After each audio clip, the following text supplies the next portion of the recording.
వాతావరణం నెలకొంది. ఏప్రిల్ నెల కావడంతో ప్రజలు బయటకు వెళ్లాలంటే భయపడే పరిస్థితులు నెలకొన్నాయి. కొన్ని చోట్ల ఇప్పటికే ఉష్ణోగ్రతలు 40 డిగ్రీలు దాటాయి. ముఖ్యంగా రామగుండం, భద్రాచలం, పెద్దపల్లి, కాగజ్ నగర్, బెల్లంపల్లి వంటి ఏరియాల్లో పగటి ఉష్ణోగ్రతలు గరిష్టానికి చేరుకున్నాయి. ఉదయం 9 గంటల నుంచే సూర్యుడు సుర్రుమనిపిస్తున్నాడు. ఒకవైపు మాడు పగలగొట్టే ఎండలతో పాటు మరోవైపు వడగళ్ల వానలు కురుస్తున్నాయి. ఈ రోజు భూపాలపల్లి, ములుగు, భద్రాద్రి, ఖమ్మం, నల్గొండ, మహబూబాబాద్, వరంగల్, సిద్దిపేట, రాజన్న సిరిసిల్ల, సూర్యాపేట లాంటి జిల్లాల్లో అక్కడక్కడ మోస్తరు నుంచి భారీ వర్షాలు పడతాయని తెలిపింది. 3 రోజుల తర్వాత గరిష్ట ఉష్ణోగ్రతలు 2 నుంచి 3 డిగ్రీల మేర పెరిగే అవకాశం ఉన్నట్లు కూడా స్పష్టం చేసింది వాతావరణ శాఖ.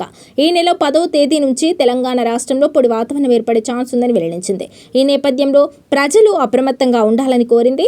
బయటకు వెళ్లాలంటే తలపై టోపీ పెట్టుకోవాలని సూచిస్తున్నారు. అంతేకాదు వెంట కూల్ డ్రింక్స్ వంటివి కాకుండా కొబ్బరి నీళ్లు, మజ్జిగ, పుదీనా నీళ్లు వంటివి తాగితే వేసవి తాపం నుంచి బయటపడొచ్చు. కూల్ డ్రింక్స్ తాగడం వల్ల డిహైడ్రేషన్ గురయ్యే అవకాశాలున్నాయి. మరోవైపు వీలైనంతగా ఎండలో కాకుండా నీడలో ఉండి పని చేసుకోవాలని సూచిస్తున్నారు. అత్యవసరమైతే తప్ప బయటకు వెళ్లొద్దు. వెళ్తే వదులుగా ఉండే దుస్తులు, కళ్ళజోడు వంటివి పెట్టుకోవాలని నిపుణులైన డాక్టర్లు సూచిస్తున్నారు.